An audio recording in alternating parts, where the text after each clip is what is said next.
Hulk पूरे दिन शहर में लोगों की हिफाजत करता है। कभी भारी चट्टानों को हटाकर रास्ता बनाता है तो कभी बेकाबू बस को खाई में गिरने से अपनी ताकतवर बाजुओं से रोक लेता है। शहर उसे अपना सबसे ताकतवर रक्षक मानता है। लेकिन एक रात सब बदल जाता है।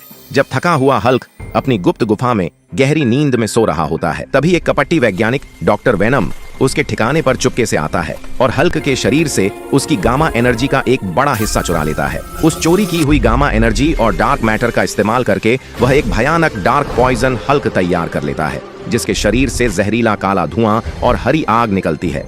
अगली सुबह शहर में कोहराम मच जाता है।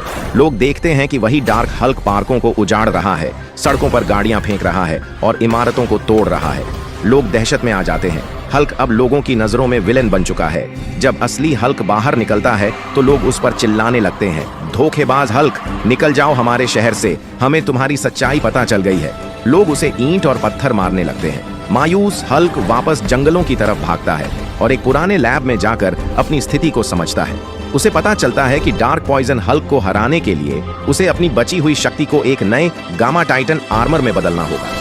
कड़ी मेहनत के बाद हल्क एक चमकदार सुनहरे और हरे रंग का गामा टाइटन आर्मर तैयार करता है। जैसे ही वह यह कवच पहनता है, धरती कांपने लगती है और उसकी ताकत दोगुनी हो जाती है। वह डार्क पॉइजन हल्क से भिड़ने के लिए शहर के बीचों बीच पहुंचता है।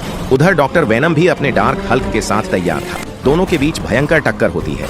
एक मुक्के से जमीन फट जाती है और दूसरे से आसमान गूंज उठता है। लेकिन धीरे धीरे असली हल्क की सांसें फूलने लगती हैं, क्योंकि गामा टाइटन आर्मर की असली ताकत लोगों के भरोसे और प्यार से ही जागती है। तभी हल्क गिरते गिरते लोगों से कहता है, दोस्तों, मेरी ताकत खत्म हो रही है, प्लीज जल्दी से लाइक और सब्सक्राइब कर दो, वरना बुराई जीत जाएगी।